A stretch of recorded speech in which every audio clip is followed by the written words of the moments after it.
Hey all, how about a lesson on Down by the Seaside? Great little sort of underappreciated Zeppelin track, I think.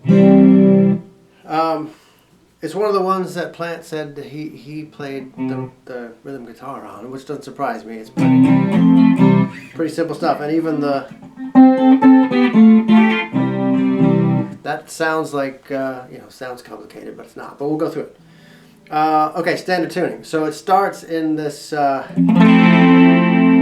are a few things, technique things, and that you can work on with this song. That's why it's a good one to learn. One of which is doing little finger picking things and then going back to a pick. So palming your pick and then going back to using it. So you don't have to do that in this song, but it's something to work on if you want to. So it starts with F major 7. That's just an F. Right. Except we're only doing D, G, B, and E strings with the high E string open.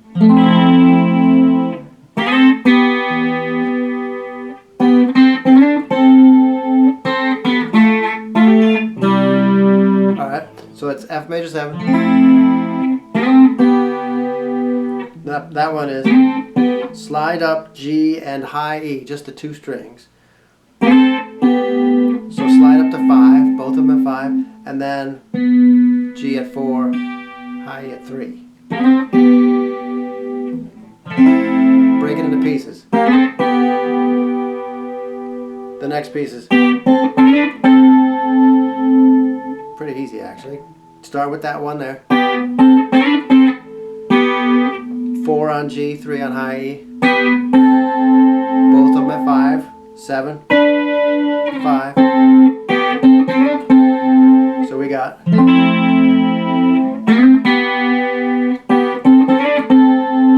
now this one is sorry, it's a C, not an F major 7. So the last one, both at 5, G and high E. Back to that G. That's truly the high at the top part of a G chord.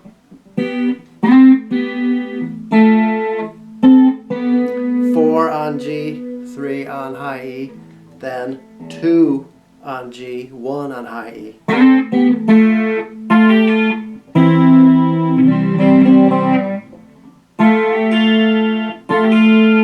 That's just hammer on and then off, the high E, 1, 3, and then back to 1. And end on a C.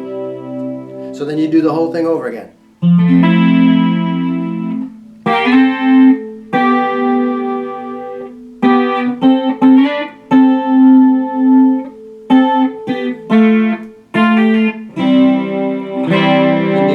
Pull your pick out.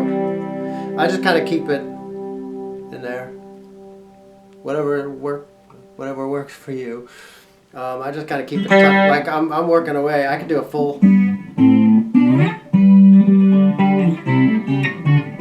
I could do whatever and still have it just tucked in there. It doesn't bother my finger picking at all. See down by the seaside.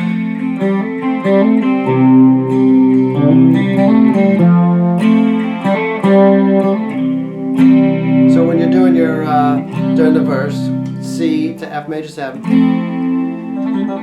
you want to hammer on your G at 2 to the B string at 1, and then on the C you can hammer the D and the G. So listen to it and either try to imitate what Jimmy Page or Robert Plant, either one, is doing on the guitar, or come up with your own. I don't think it matters too much whether you do it exactly like the record, but the idea is to do some of those sort of country western hammer-ons, almost like Keith Richards would do.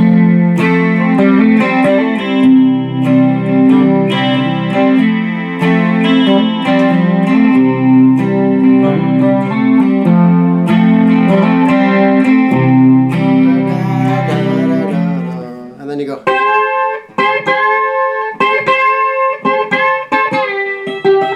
Okay, so for that you can do it with the pick. No reason why you couldn't do it with the pick. So you, for when it goes into after. Da, da, da.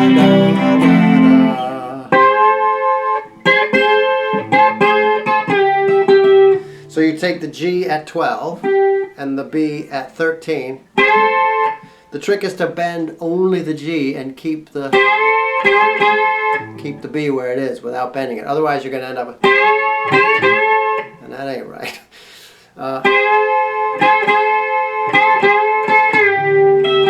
So it goes out of that.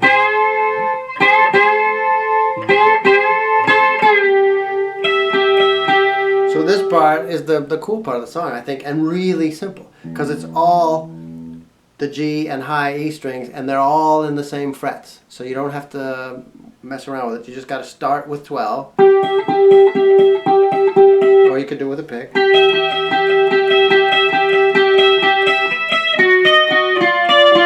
So just walk it down, 1 fret, then 2.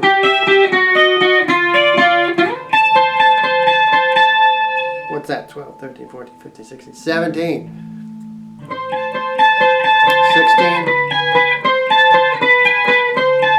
So it's just back and forth between 15 and 16 and 17, then back to 12.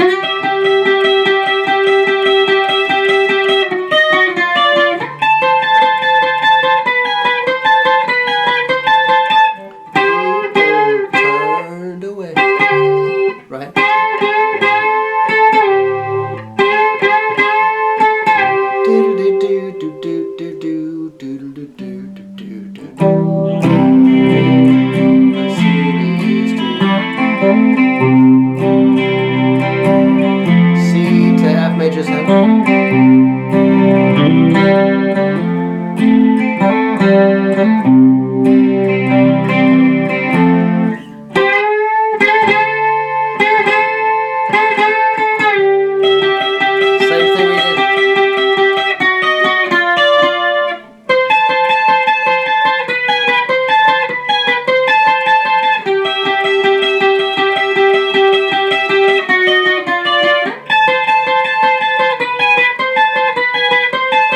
Same thing.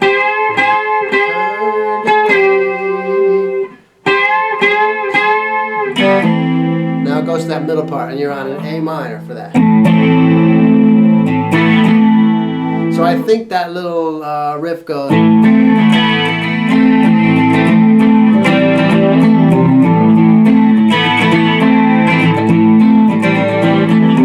So it's A minor, B string off, and then back on. And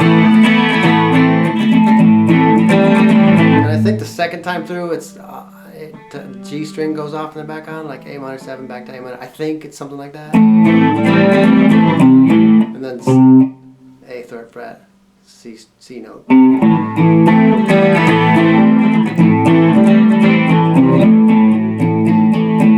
It's like an A5. This is after the guitar solo.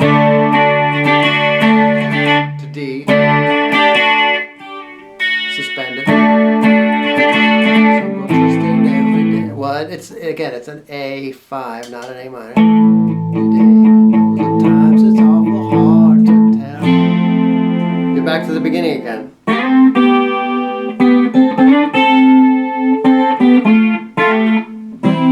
And then again.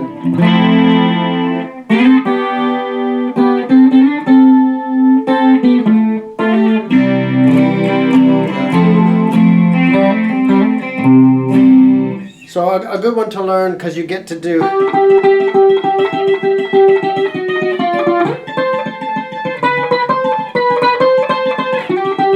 you want to work on that with your fingers, or you could do that just as challenging, I guess, to do with a pick.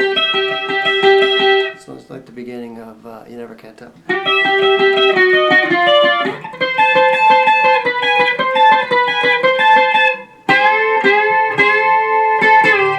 That little country and western kind of lick.